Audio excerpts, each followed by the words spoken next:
And we're back, guys. Tennis in a minute. I'm your host, Good Energy. Thank you guys for all the love and support. And listen, we have a championship to be played here, the U.S. Open final. There will be a first-time champion. Pegula is making her first Grand Slam final appearance after over a decade on tour. She literally made her first Grand Slam semifinal after failing on previous six quarterfinal attempts. But she's taking on someone she has just not done well against. Aryna Sabalenka hits hard. She scares me, ladies and gentlemen.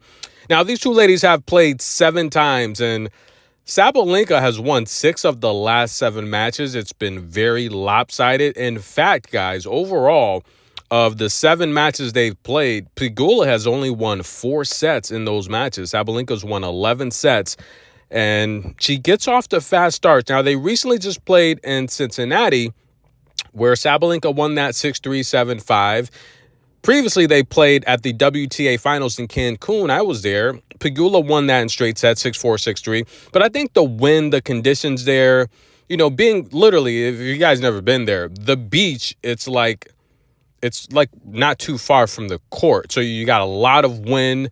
There's rainstorms every 15 minutes. It's just the weather there it was raining a lot. So pretty much the grounds there, for those of you that went to the finals in Cancun, you know how, the setup was.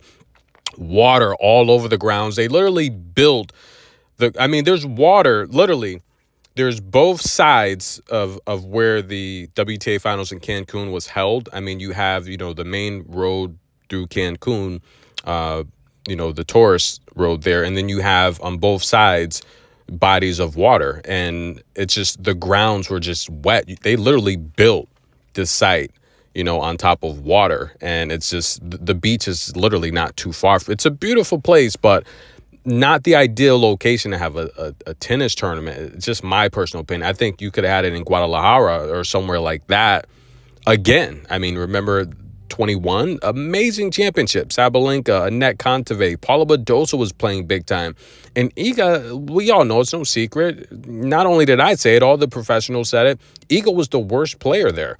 And she worked on her game, had an amazing 22. And I just think, look, have it in Guadalajara. The Cancun, it's beautiful. There's a lot going on there. You can have fun. But in terms of being focused, I don't know. But we're going to see how Saudi Arabia looks, because there's a lot of controversy with it being held there. But they put up the money. And like I said, Good Energy suggests who's ever's hosting the WTA finals needs to put up $10 million so we can pay bonuses to anyone inside the top 100. A guaranteed $100,000 bonus. I don't think it's a lot to ask. Let's get these ladies some income so they can take care of their coaches. They can have better, suitable living conditions and arrangements while they're on tour, better resources for their coaches.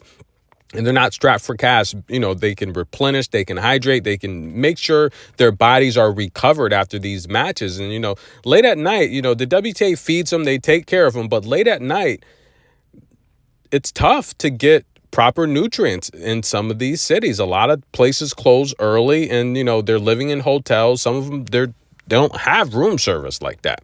So you wonder why players get up, they look flat, and they'll lose a match.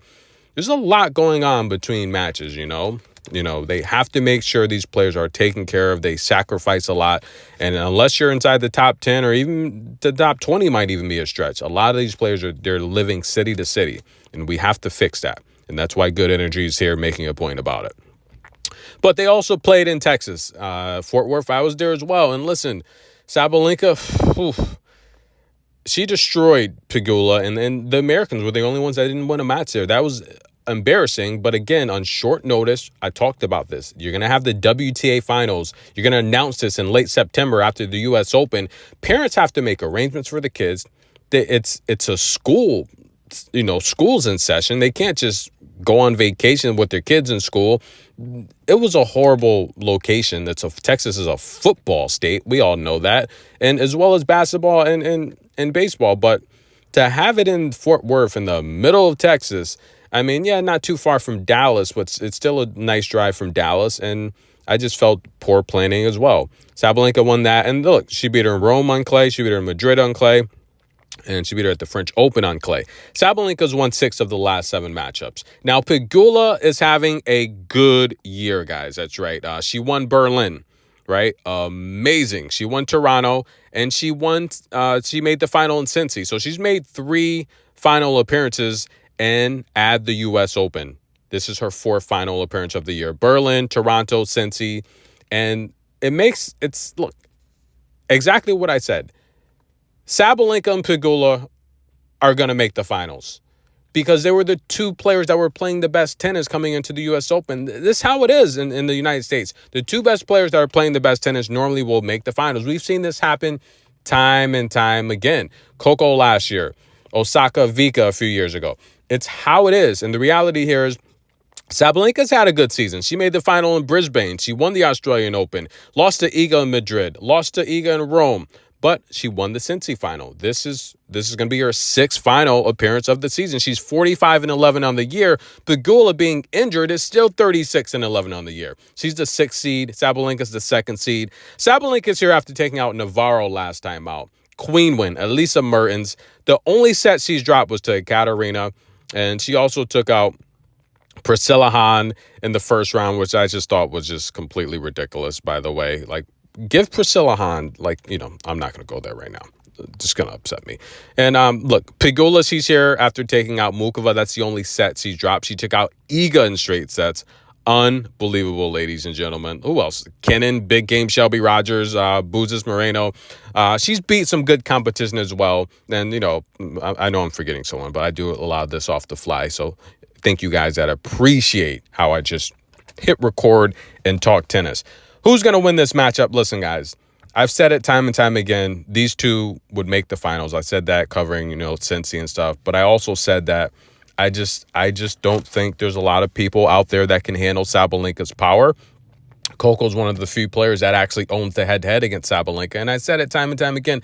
Sabalenka hit so hard, she might even get one past me. And I know what you guys are going to say. Well, you're pretty good energy. You're pretty good. I know that, but I'm just saying, I'm not saying she would, but she might be able to get one past me. That's how hard she hits. And I just think she's going to come out with aggression. There's a lot of props in this.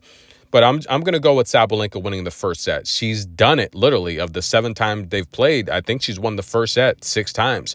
We're going to go with Sabalenka and her power to come out and set the tone, the pace, the tempo. Keep Pegula on the back foot reacting, much like Mukova did. Mukova was up a break. She was up a set and a break, and I don't know. That's a huge collapse 2 years in a row. But in terms of Sabalenka, I think Pegula's going to need at least a set to make adjustments to that power.